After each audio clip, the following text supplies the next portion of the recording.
अस्सलाम वालेकुम प्यारे बच्चों, इस्लामियात का सफ़ा नंबर 28 खोलें।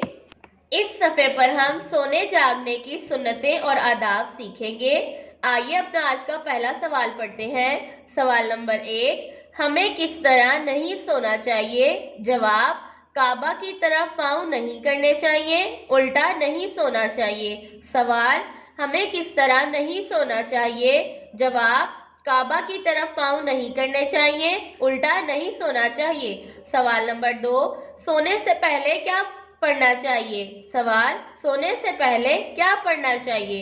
जवाब, कलमा पढ़े फिर ये दुआ पढ़े। कलमा पढ़े फिर ये दुआ पढ़े। अल्लाहुम्मा बिस्मिका अमूतु व अहिया। अल्लाहुम्मा बिस्मिका अमूतु व अहिया। सवाल नंबर 3, हमें सुबह कब उठना चाहिए? हमें सुबह कब उठना चाहिए? जवाब, हमें सुबह सवेरे फजर की नमाज के वक्त उठना चाहिए। जवाब, हमें सुबह सवेरे फजर की नमाज के वक्त उठना चाहिए। सवाल नंबर 4, सुबह उठकर सबसे पहले क्या पढ़ना चाहिए?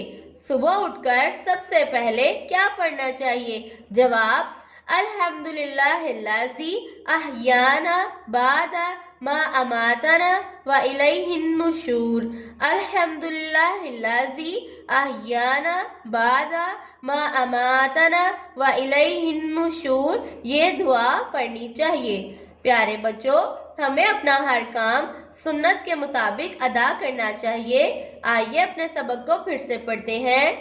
हमें किस तरह नहीं सोना चाहिए? जवाब, काबा की तरफ पाँव नहीं करने चाहिए, उल्टा नहीं सोना चाहिए। सवाल, सोने से पहले क्या पढ़ना चाहिए?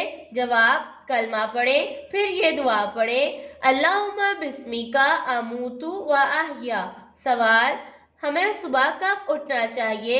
जवाब, हमें सुबह सवेरे फजर की नमाज के वक्त उठना चाहिए। सवाल, सुबह उठकर सबसे पहले क्या पढ़ना चाहिए? जवाब, अल्हम्दुलिल्लाहिल्लज़ी अहयाना बादा मा अमातना व इलैहिन नुशूर, ये दुआ पढ़नी चाहिए। प्यारे बच्चों, जब भी आप सोने के लिए अपने बिस्तर पर जाएं तो सबसे पहले सोने से पहले की दुआ पढ़ें, जो कि है अल्लाहुम्मा बिस्मिका अमूतु व अहिया। और जब सुबह सवेरे फजर की नमाज के वक्त आप सोकर उठने की दुआ पढ़िए, जो कि है अल्हम्दुलिल्लाहिल्लज़ी अहयाना बादा मा अमातना व इलैहिन नुशूर। और अपने घर वालों को अस्सलामु अलैकुम व रहमतुल्लाहि बोलिए। अपना आज का सबक बार बार दोहराइए ताकि आपके अच्छे से याद हो जाए। अल्लाह हाफ़िज़।